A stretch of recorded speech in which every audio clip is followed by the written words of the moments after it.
সিরাজগঞ্জের কিশোরী পূর্ণিমা রানী ধর্ষণ মামলায় যাবজ্জীবন কারাদণ্ডপ্রাপ্ত জহুরুল ইসলাম নামে এক পলাতক আসামিকে ১৪ বছর পর গ্রেফতার করেছে পুলিশ।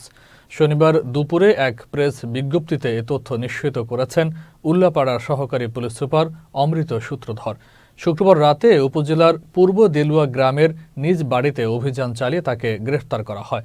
তিনি উল্লাপাড়া উপজেলার পূর্ব দেলুয়া গ্রামের জিল্লুর রহমানের ছেলে।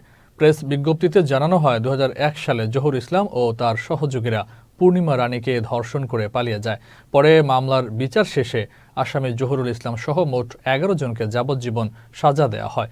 মামলার মোট ১০ জন আসামি এখন কারাগারে আছে এবং বাকি একজন এখনও পলাতক রয়েছে।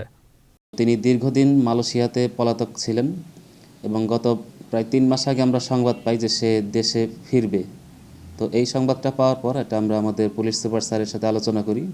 তো পুলিশ সুপার স্যার আমাদেরকে নির্দেশ দেন যে একটা চৌকস টিম গঠন করে এই আসামিকে যে কোনো মূল্যে গ্রেপ্তার করার জন্য। অতঃপর কাল রাতে আমরা খোঁজ পাই যে সে তার বাড়িতে অবস্থান করছে এবং কাল রাত আমরা এই চৌকস টিমের সাথে আলোচনা করি, তাদেরকে ঘটনাস্থলে প্রেরণ করি এবং রাত ১২টা ১৫ ঘটিকায়, অর্থাৎ আজকে ৪/১/২০২৫ ইংরেজি তারিখ, রাত ১২টা ১৫ ঘটিকায় তার বাড়িতে গিয়ে তাকে আমরা হাতে নাতে গ্রেপ্তার করি। গ্রেপ্তার করে থানায় নিয়ে আসি।